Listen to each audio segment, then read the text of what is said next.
Welcome to What Happened on the Job. We are your podcast for relatable conversations with contractors that are hopefully a little bit entertaining as well. My name is Mike. That's Brian. How's it going? With us today. Not or tonight. Yeah. Or it could be tonight. Yeah, you never know, whatever right? works. To it. Maybe in the middle of the night. Drive home. You don't know what time it is. I can't sleep. Listen to the guys. And Nicole. Nicole Miller. So take a seat here for a second because we got a bit of an introduction here, right? So let me make sure I get all these right. CEO of MB Pro, VP of Koury Engineering, CEO of the Fortrez Group. Is that what it is? Mm-hmm, okay. That's right. And president and founder of the Bella Foundation. I have to assume that's probably your flagship right there, right? The foundation. The foundation is, it's our 501c3. Yeah. We just, domestic violence related. We're, hoping to stop domestic violence there. But yeah, you've got the resume right. CEO of MB Pro, Vice President of Koury, the Fortrez Group, and the Bella. Well, give us a little history. How did you get started in this space and in that path to kind of where you're at now? Yeah, it's been interesting. It's been a fun ride because I didn't start in construction by any means. I was with Wells Fargo for 16 years. Okay. I grew up in Minnesota. I was at Wells Fargo. I can hear that a little bit. Can you hear it a little bit? It, like the boats, or I don't even know how they say it. Does that mean you're a hockey fan too? Yeah, I like hockey, but sports, that's second seat to me. But grew up in Minnesota. I was managing a team in San Diego and Newport Beach from Minnesota, and I came out here to see my team one time, and it was gorgeous and beautiful.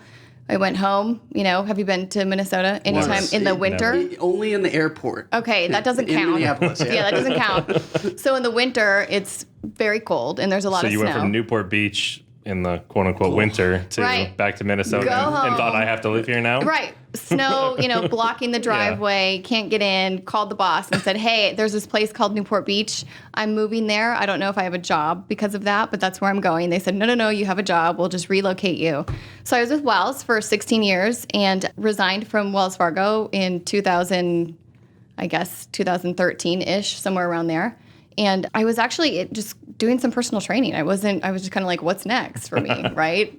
What am I going to do when I grow up? Personal training in Newport Beach is probably pretty... So were you in Newport Beach for a long time with Wells Fargo for a period of time? I was. It was probably a good 5 years. Okay. Yeah, I was doing the whole thing for probably about 5 years.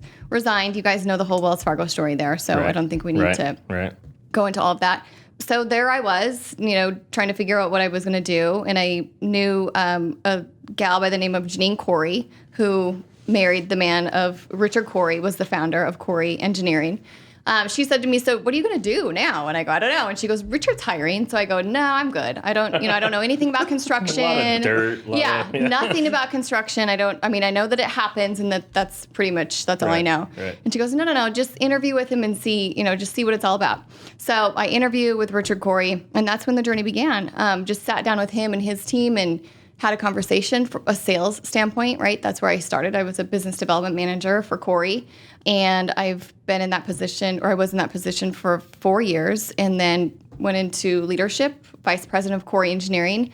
You were kind of like, you've got Koury Engineering, you've got the MB Pro thing going on. So the distinction there is in construction, there's the union side of the world and there's non-union, right? So Koury is the non-union side of our world. Yeah, it's hard to merge the two into one company. You can't. They have to be completely separate. There can be nothing the same except for the inside staff. All of the guys in the field have to be signatory to the union. So MB Pro is all union. I'm a CEO of MB Pro, which has been great. I transferred from being in sales to a really great position of being able to lead this company. And it's been a lot of fun. It's been a lot of learning for me because I didn't come from construction. And I had a lot to learn, not just in the construction industry, but as a woman in construction and as a leader. I'm a leader in construction. So it's been quite the journey. I would imagine. So did MB Pro see you as a leader at Koury and then hire you as CEO? Is that how it worked? That's how it worked. Okay. That's exactly how it worked. Is there any relationship between the two? You said there is a business relationship between the two, right? Yeah. Just not, and obviously. It's super simple. So MB Pro uses Koury's lab. Okay. So all the guys or gals, we have gals in the field as well, they're all signatory to the union, so they all go do their thing. And then we use Koury's lab to test everything. So that's really the only correlation between the two, totally separate companies.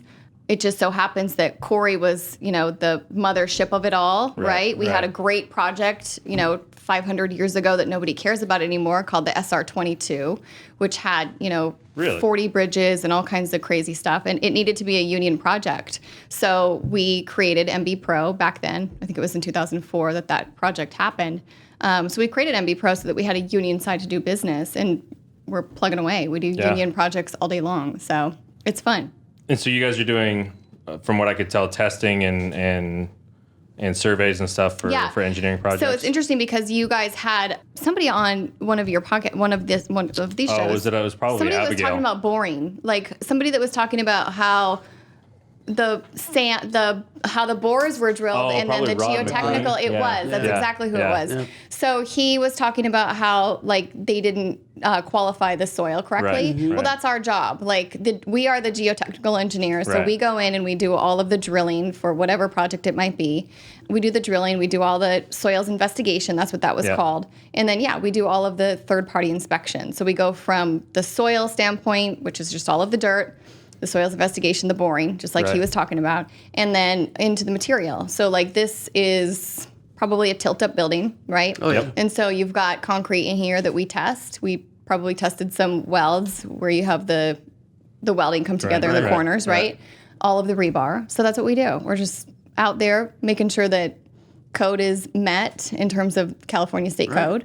We've got boots on the ground, just making sure that everybody is building appropriately. So are you being hired more by the project developer or by the individual contractors who want to make sure that they're doing things correctly? It's a great question. So usually on the non-union side of the world, we are hired directly by the developer. Okay. So Irvine Company builds a tower over by the Spectrum. We're contracted directly with the Irvine Company.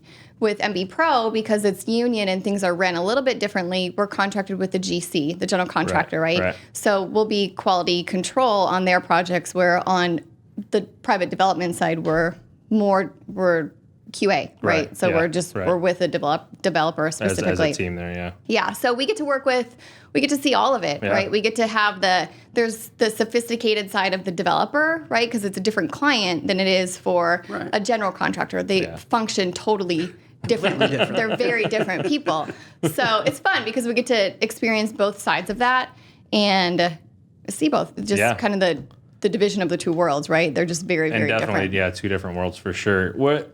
How was it going back to kind of getting into construction in this world of contractors as a female, getting into that and that learning curve? How did you adapt to that, or how did you I still am. into that? Well, I feel like anyone is, right? And that has nothing to do with being a female, just everybody's learning. Yeah, I'm constantly learning. Thank God I've got a team that is exceptional in terms of the details and the technical parts of a project, because that's not me. I'm definitely not, the plans and specs kind of a person. Well, it's sales, right? It's that mentality. Exactly. Yeah. I mean, we're so the same I'm the warm and fuzzy, the welcoming, let's make everybody feel comfortable kind of a thing.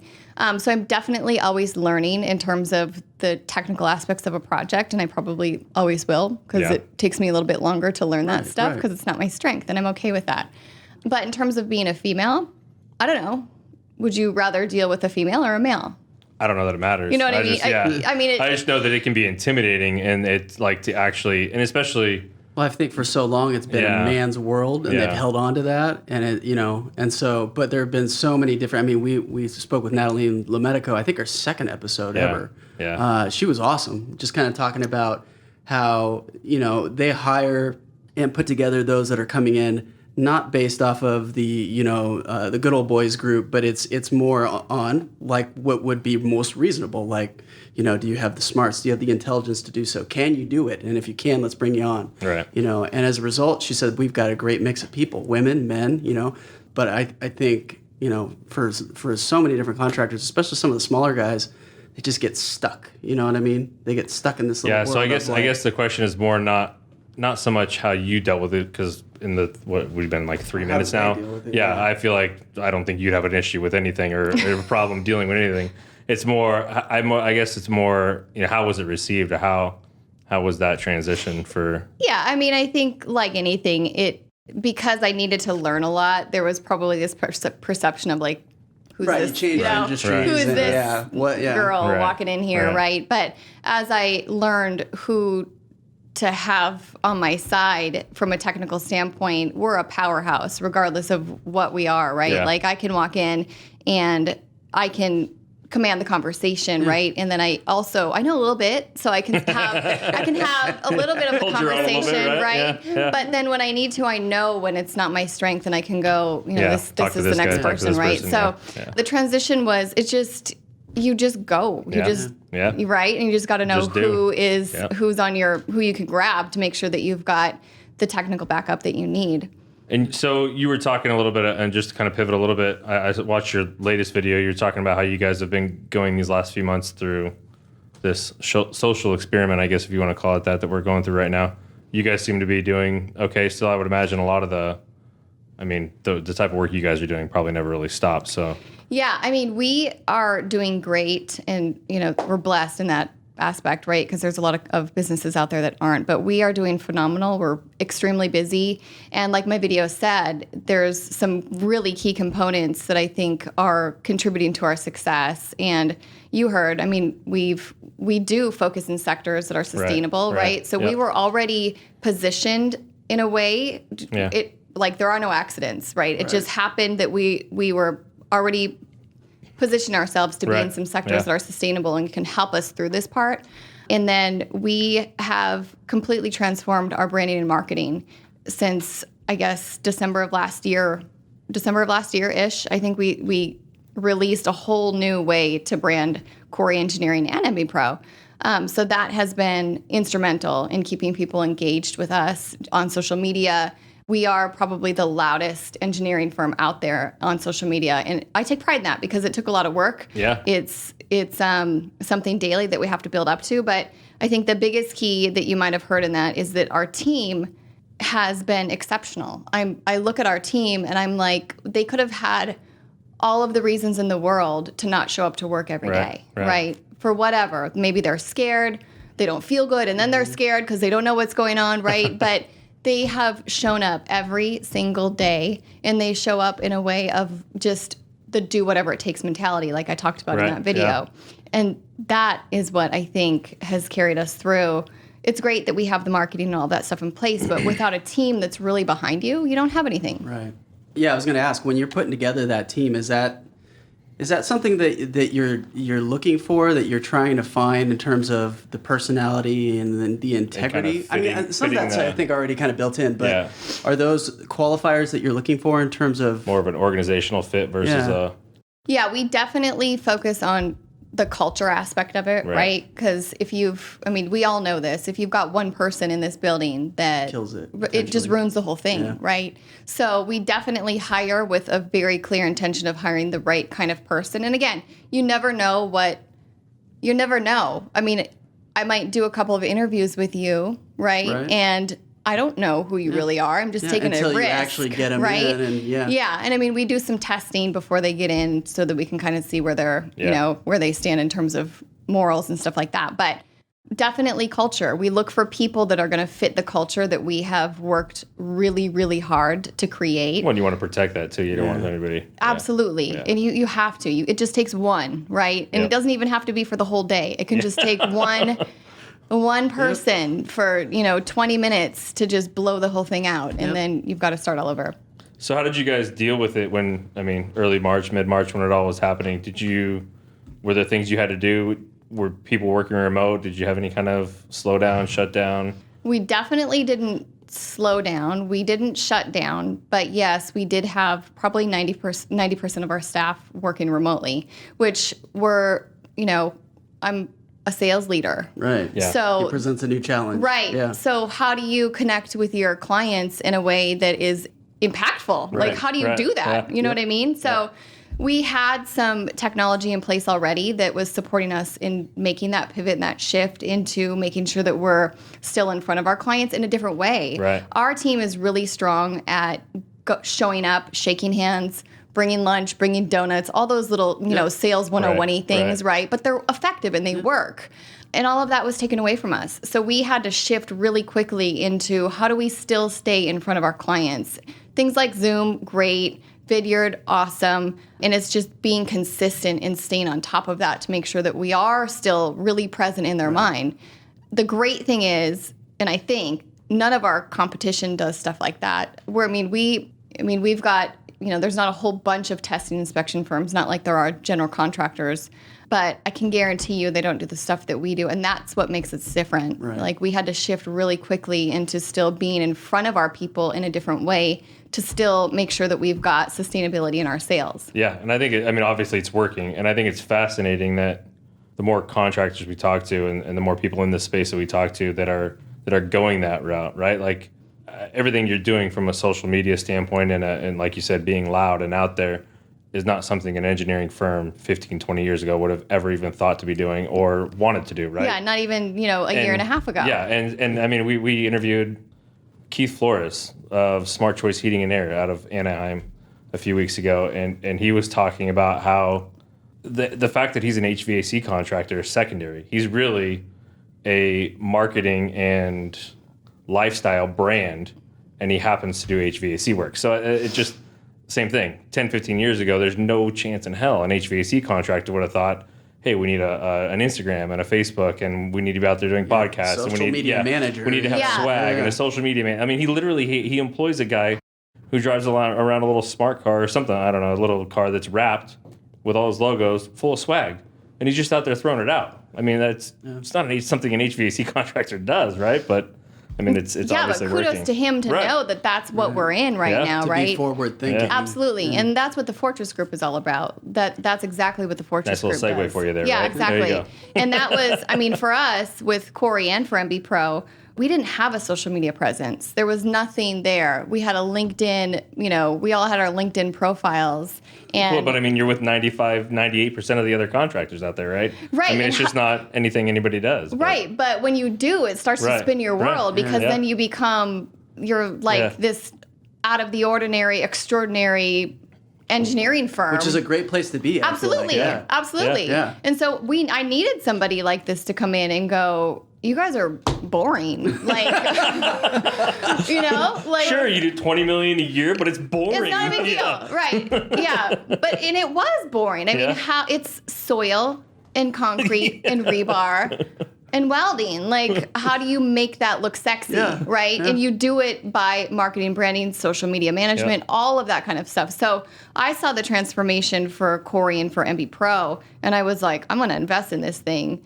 And that's exactly what I did, because we can transform and take brands off of the ground. It's so cool to be able to see a company shift into something that they've never been before. And we've step out of that uncomfortability box. Right. And, we've always been Koury Engineering, who does geotechnical engineering and materials testing. But now somebody looks at my social media specifically just because we work it really hard. Yeah. And so now they're a cool engineering firm, right? Like, they've got it going on, and I'm proud of that. The Google, right, of engineering. Like, people look at you, and you kind of like, that'd be fun to work there. Like, that looks... Well, you're more visible, too. Yeah. I mean, people are in that space every day, all the time now, especially now, right? I think people are starting to go back to normal to an extent, but what is normal anymore? I know. I guess getting in your car in the morning and taking a shower, right? Not being in your pajamas getting out of the yoga pants. Yeah. Exactly, right? Off the crosswalks all day long. But they're in that space, and they're seeing companies that are coming out of this, right? So I feel like in this space, especially like we were talking about before, where especially in construction in general, that's just not a thought, So if you can package that in such a way that you can make yourself like Keith, like Koury Engineering, you get yourself out there, it's exciting, it's new, and it's like, wow, why weren't... And pretty soon you're going to have a following, right? Because you're going to have all these other people that are going to be jumping on board. But yeah, kudos to you. Super cool. Yeah, it's been a lot of fun. And I think not just the creating the social media presence part of it, but the engagement and the interaction that we've been able to get. Because the people are probably like, what is going on over there? Right. And I'm like, come and check it out. Yeah. So with the Fortrez Group, do you find yourself working with companies in construction because you know it and you think, for me personally, it'd probably be like a challenge to me, like, hey, these people don't do this. This is an industry that doesn't do this. Like, I kind of want to stay there, or are you working with anybody? Yeah, I mean, because we have made it so great with just our niche, right? Yeah. Of course, we're not going to do any, no competitors are getting what I got because it's just not going to happen. Right. But I know the construction industry and I know how to make noise. So in that niche is awesome and we'll take that all day long. But it's a mixed bag. We've got, construction, we've got Hollywood, we've got, it's a mix of things. Every company needs branding. Oh, for sure. Right? Yeah. Every company needs some kind of marketing strategy and initiatives. Yeah. Most companies get that they've got to have social media, and who's going to manage that? Right. I'm not. Yeah. Somebody is going to support, right? Because it's literally, do you manage your own social media? We do here. Are you asking? Yeah. It's like an 8-hour job. It's no joke. Right? Totally. So we sell insurance here, like we talked about, but I feel like insurance is almost secondary at this point. Like somebody says, hey, I want to write insurance with you, Mike. I'm like, oh, sure. Yeah. Well, how do I do that again? Because literally with this, I mean, like I said, we're editing most of our own videos. And so like posting it and managing all that. Yeah. I mean, it's that a lot of that stuff happens after hours, and I try and do insurance when we're here and we're not podcasting, but yeah, it's a full-time job. Yeah, it is definitely a full-time job. Become that, yeah, especially when you're interacting and engaging with people. They're that's the thing. Like it's not one way; it's two ways. It's two ways. A lot of times you can't control the flow of things that are coming in or that need to be done or to stay engaged. Absolutely. Yeah. And then you don't want too much time to pass, and you want everybody to feel right. Yep. Important, and you want to get back, and it's a whole thing. It's a whole job. So. We're out there to support anybody that needs it. So how is it? I mean, what does your day look like between 4 different companies? And I have a 5-year-old. Yeah. Oh, my gosh. Bless you. Mine just turned 4. I can understand that handful, yes. Yeah, and a dog. We just got a new dog, too. So what kind of throws dog? She's a little... A puppy dog? Yeah. So, she's a little... You have a baby and a 5-year-old. Yep. And a fiance. So you got a lot. 2 kids and a dog. 2 kids. We will. Hopefully he doesn't listen to podcasts. I was a little slow in the uptick on that one. No, I'm kidding. He's great. He's very, very helpful. I mean, I look at the mornings and I'll, the storm is over and I'm in my car after, she's now dropped off she has summer camp. I've taken her back now the last couple of weeks. Yeah. And it's like I get in my car and I can actually enjoy my cup of coffee with just the radio on, and I just kind of sit there for a second because without going anywhere. Like the dog's not pooping on the floor and my kid's not, all of the stuff that comes along with life. You guys, I think you just had an awards ceremony. Do you have children? Yeah. Oh, yeah. Oh, I guess we talked about it. 2 kids. Yeah, so you guys know. I mean, 2 kids and a dog, and my wife would probably say she's got 3 kids. She does. I can guarantee it. I can guarantee she does, but it's okay. We mean it with love. Yeah, Yep. I actually feel like, to answer your question, I don't feel like it's that challenging. Some days at the end of the day, I'm like, how did I just get all of that done? But I think what works for me is that I'm really clear about what needs to be accomplished in the day. And I have priorities, right? It's like life 101. You set your priorities and you get those done. And if anything else doesn't fit into my day, it doesn't fit. Tomorrow, hopefully I have another day, right? And it's going to be there for me to get to tomorrow. And I keep rolling. You just keep rolling. You don't stop. Pick them up, put them down. Pick them up, That's right. Put them down. Next. So what kind of dog did you get? It was a little Chihuahua Jack Russell. We rescued her. She's adorable. I don't know. Have you ever adopted a dog?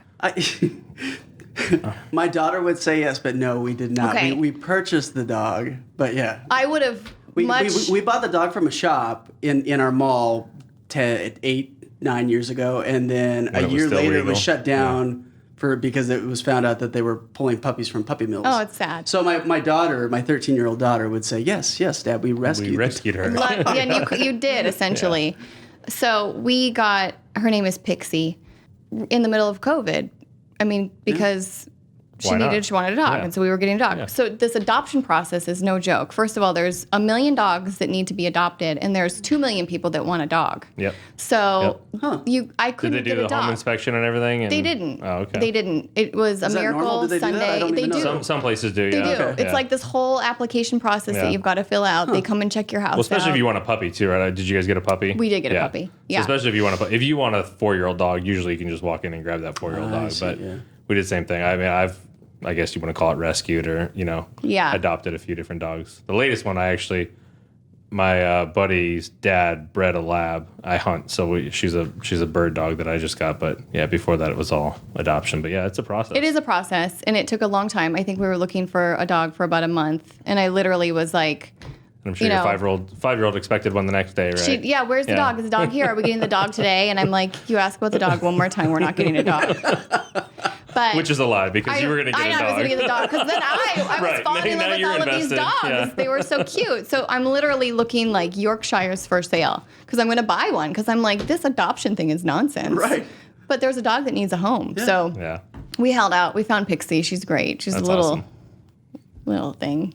That's awesome. I want to give you a chance to talk about your foundation too. Let's talk a little bit about that. I saw you work with Laura's House as well. Yeah. So Laura's House is one of our partners, and we've got a couple of strategic partners that we work with, but that's a foundation that I founded. It's been about a year and a half.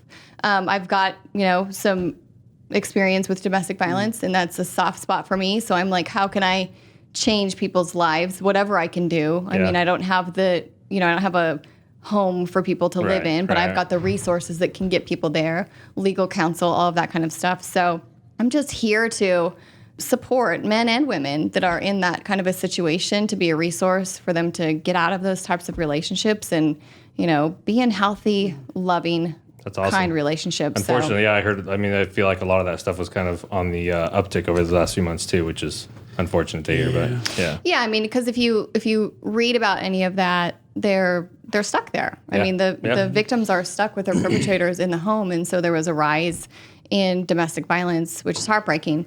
But there's resources, so people can get out of those types of situations. And I'm just, one voice out of many that are here to help people get out of that type of thing. That's awesome. Yeah. Very cool work. And I think it's so my cousin, she was married, I guess, probably 15, 16 years ago to a guy that was beating her. And prior to, they were high school, quote unquote, sweethearts, but she's so beautiful and so sweet and kind, but not that, she'll tell you now, she's obviously that's done. She's met another man who's awesome, love him. But she would tell you, she goes, I remember my sister coming to me, she was the matron of honor, and saying, because she knew something was up. She didn't know exactly, but she said, you don't have to do this. We got a car in the parking lot. We can get out of here right now. And she's like, no, I have to do this. And, the gentleman that was in question had a huge family, and there was like 400 people at the wedding. I remember the wedding. It was fun. I had no idea what was happening. Right. But to give people a voice to get out and help them to mobilize, before it gets too late, or even before the damage is done, Yeah, which huge. Unfortunately sometimes you're past that point, right? But what I have found about being part of my foundation, and even before that, I didn't have to have a foundation to hear these stories, but anytime we talk about the Bella Foundation or domestic violence, there's always somebody that has a story similar to that. Yeah. Like they're a close it's somebody. not even my story, right? Right. It's just a family member, but Right. But that it happens all the time, and it's unfortunate, and we're here just to be a resource. So it's awesome. Yeah, thank you. Very cool. Yep.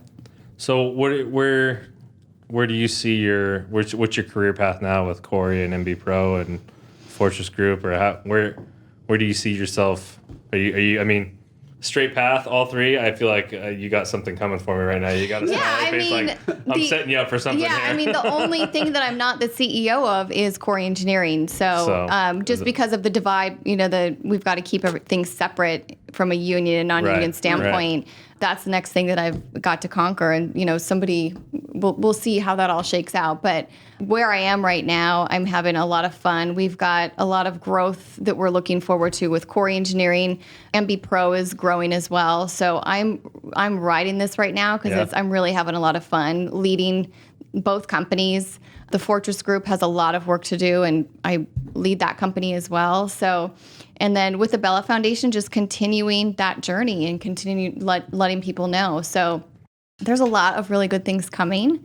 I'm just enjoying every moment that I've got right now because I'm in a good spot. I get to work with some really phenomenal people, and it's a lot of fun. That's awesome. Yeah. I'm sure it makes it easy to get out of bed and go to one of your 4 jobs every day. Yeah, it sure does. I mean, there's so many different hats that it's like, you talked about how do I manage everything, and it's kind of cool because I get to all of them are all at the same time. Like I don't just go be Koury and then I don't I've just got go 3 hours here. Yeah, it's not like that. It's just like constantly. And that's exactly right. Yeah, but I think that fits my personality because I don't know that if I was just doing one single thing that I would be having as much fun and be effective because I'm good at like the multitasking sort of thing. And I put on this hat and then we're talking about the Fortrez Group and then, I'm hearing somebody's story from a domestic violence standpoint. So it's a lot of fun. It's good. It all works out. Keeps the day interesting. It does. Sure, it sure does. Is your fiance involved in construction or contracting anywhere? Not at all. Not at all. No construction. Completely separated, huh? Yep. So he gets to hear all the fun stories during the day. That's the nice thing is my wife's in insurance and my mother is too. So when the 3 of us together, and they actually work for the same company. So I think your daughters are probably like, oh gosh. I know. We're talking about something else. Yeah. No, it makes for long evenings sometimes, especially when the 2 of them start going and talking about their office together. So. And then it feels like work never stops, right? Then you're always at work because you're talking about work at home. Right. But that's my we'll be at the house too, and I'm watching TV or something or watching a game and they'll start going and I literally just pause and stare at them. I'm just going to wait till you're done. Are you done yet? This is not fun anymore. Yeah, exactly. No, so my point is that it's nice to be able to shut it off and go home and be done with it. Yeah. Yeah, it is. Very cool. So what are the things that, I mean, the challenges that you face on a daily basis, just from probably from either Koury or an MB Pro, just, because some of the things that we like to talk about are it's nice to hear that other people struggle with things too, right? So people hear this podcast and like, hey man, they struggle with that or they do that as well. So there's some things you find are challenging or that you struggle with on a daily basis and how you kind of get through them. I mean, so I'm in an office environment, right? So I work with all of the office personnel. I'm not out in the field with, the guys and the gals that are out boots on the ground. So just from I think, people management standpoint, right? That's a lot of the stuff that tends to be a pretty popular theme. Right. Just, it's probably, maybe it sounds canned, but it is a real thing. The people management part of it and really figuring out, because we do have a new CEO at Koury, and figuring out with her leadership how things work effectively, because it's not the same leadership that it was before, right? So we're trying on new things to make sure that we're working as effectively as possible. And I think one of the biggest challenges that we face specifically with Koury is getting people out of the mindset of how it used to be. Right. This is how we've always done it for 25 years. And we're trying to shift things into a more effective and efficient way. And so sometimes I think just being able to lead a team to let them know that change is okay. Right. Like the building's not going to fall down if we do things a little bit differently. We checked it. It's not going to fall down. It's really not. We did the inspection on this one. It's not going to fall. So I think right now that's probably the biggest thing for us immediately is just, we shift things and our leadership is different. So allowing people to express their opinions and thoughts and how they want things to go, and that's important, right? Feel heard. But things are going to be changed a little bit, and you're still valuable. We want you to know that, but it's going to be okay. Like, let's just shift into do something new. Yeah, it's hard. Yeah, and I'm sure a lot of companies can relate to that. Just change and doing things a little bit differently to be effective and to get to where we want to go. Yeah. I mean, Michelle is our CEO and she wants, 5 additional offices within 5 years of her leadership. And so there's a lot of things that have to happen to be able to do that. Resources shared, all kinds of stuff. So just, I think. Yeah, a lot of systems that need to be put in place. Absolutely. And being intentional about those. Yeah. Absolutely. Yeah. And, staying clear on what those are. Because it's easy to get lost in the, I think minutia of it all. Yeah. And you talk about people and we say that might be canned, but it's not, because I think people are probably the most, volatile. Yeah. Because we're so imperfect, right? Yeah. So you never know what you're going to get with, said person. Like you talked about earlier, when you interview them, they might be one version of that, and then you bring them in, you're like, oh God, no, they're terrible, or they're great. Wow, we won the jackpot on that one. Yeah. But that being said, I think as people, we tend to fall into these ruts of like, wow, this worked, and so I'm going to always do it this way forever and ever and ever because it worked that one time, and then that's the danger and that's the hardship. But you're right. Yeah, if you can move people out of that and guide them and lead them out of that, gosh, yeah, especially with what you guys are going to be doing. Yeah. Yeah, and being able to do it in a graceful way, right? Like not bulldozing people. Yeah. I mean, that's not what we're all about. Culture, we just talked about a little bit ago. Right. That is so important to us. And so not leading in a way of like, well, you have to do this because I said so. Right. And I mean, really, we're going to do the thing if you're on board or not. But we need to get you on board. Right. Exactly. Yeah. We want you to get on board so that you can see the value of where we're going. I think that's part of just the culture in our country, just the way that people are now. Just everybody expects transparency and to understand everything and know everything. It's not a, you take it back to the 40s or 50s where you punched in, you did your 7 hours inside the manufacturing where you did the same thing and then you went home and you didn't really know what else happened. But now everybody, because everything's so far, especially with you guys too, being as visible as you are, I feel like as an employee it would be like, well, you're showing all these people everything that's going on. Like we want to know what's going on too and why. So I think that's. And that actually you bring that up, and that's actually, it's not so much of a challenge, more of I'm super mindful to make sure that our team members are dialed into what's happening because we move at a fast pace with a lot of things with our marketing and our branding. There's a lot of things going on all the time, and just making sure that they are aware of everything that's happening because they'll hear about it 2 months from now, and they'll be like, we did that? And I'll be like, we did that. Sorry, I forgot to tell you that. Cool. But you missed it. You missed the whole thing. But just making sure that we're communicating in a transparent way and in a proactive way. So there's a lot of moving pieces to any business, and just making sure that from a leadership standpoint that you're in front of it all, right? Managing it well so that your team knows what to expect. Yeah. And then there's harmony. Yep. And then we just proceed. Yep. Moving on. Yeah. So you talked about growing 5 new offices. Is that all California? Do you guys only work in California now? Is that we do? We're only in Southern California. Okay. Yep. So the furthest north we go, maybe we'll do a project up in Bakersfield if it's the right project, right? That's super local. Like you guys are. We're very and then down to San Diego. So in Inland Empire. So it's just Southern California. Our hot spots are obviously LA. There's a lot going on in LA. Yeah.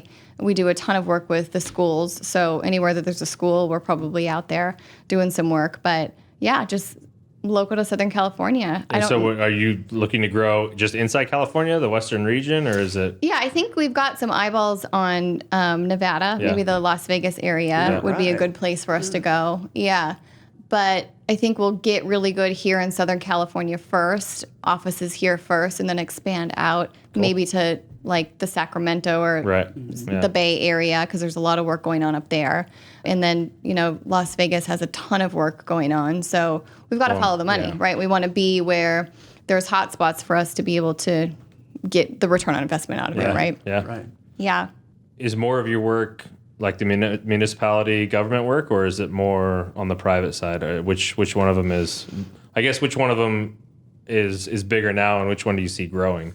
Right now, we're heavier on the private side than we are in municipalities. So our public work is a lot of DS school work, and then a lot of city work, right? They've got their on-call contracts that we go after, and then we do a bunch of that work. But right now, we're heavier in private development. I think it'll be interesting to see where the economy goes and funding and all of the important things that. Well, not even funding. I just feel like commercial real estate in general is probably going to take a pretty big dive. Yeah, I feel like it's a mixed bag. I've got a lot of developers that have projects that are coming up that they don't seem like they're slowing down. So I don't know what to expect. Yeah.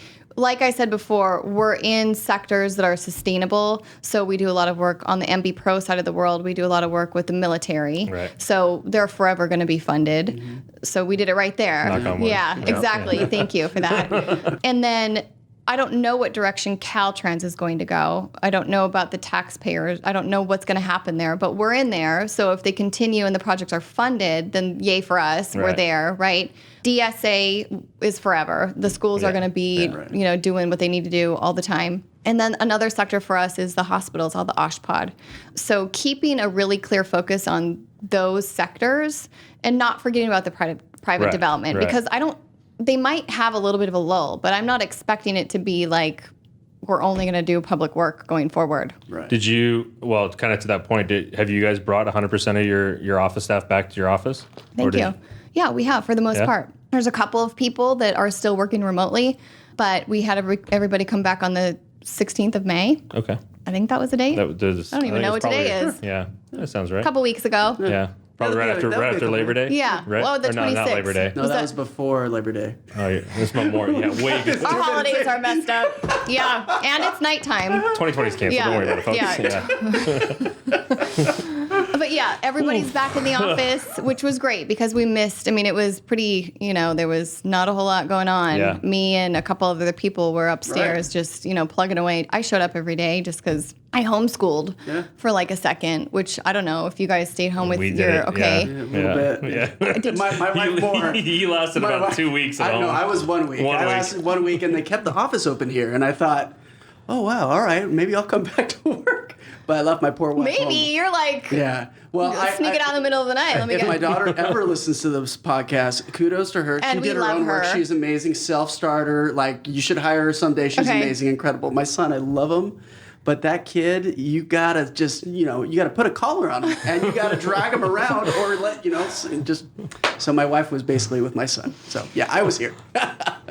And you did a little homeschooling, or you were here? Yeah, no, I went home. Yeah, I was home. What was it? Memorial Day is the holiday I'm thinking of. Yep. I came back the day after Memorial Day, but yeah, my wife's company is a lot more cautious. They're not. I mean, they're back only 1 day a week right now for everybody, and then I think next week they're going to 2 days a week.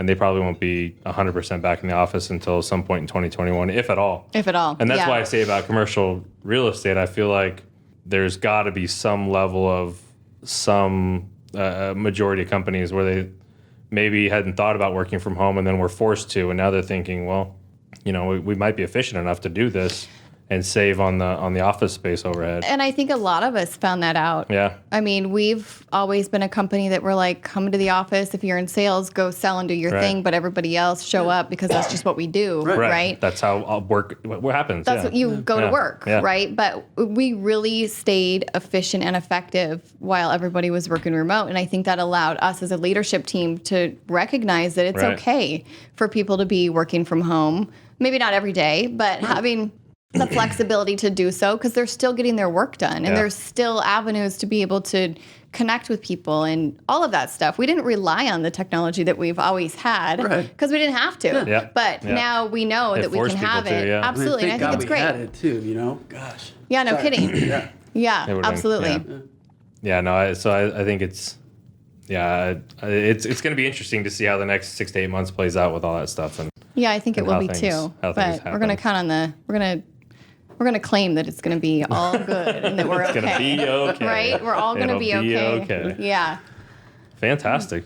Anything else you want to plug or shout out, talk about? No, I'm just really thankful that you guys had me. It's great to be here and to share some things with you. It's nice to have human interaction. Yeah, we've been doing so many of these via Zoom. Oh, you have? Yeah. Yeah, we talked about it, I think, kind of offline, just, and those are good too. It's just a different animal, in terms of communicating. So, two sales guys here, easy to actual conversations and interactions with real life human beings. Yeah, nothing can replace this, just the interaction of all of us being together, right? So it's great that we have Zoom and that stuff, but it's so great to see you guys in person and to be here. So thank you for having me. We appreciate it. Yeah. Well, so let's let everybody know how to find you, all the things. Okay, so Koury Engineering is... You can find us on LinkedIn. You can look up me specifically, Nicole Miller, on my LinkedIn. We've got Instagram and Facebook. So Koury Engineering is that. And Koury is Koury.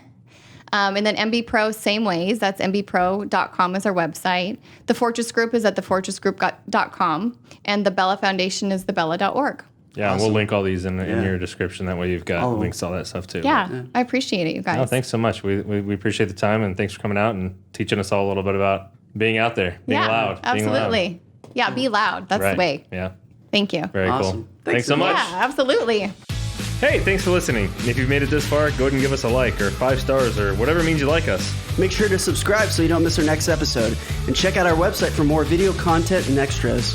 While you're there, shoot us a message if you want to be a guest. We'd love to have you on. Thanks again, and we'll see you next time.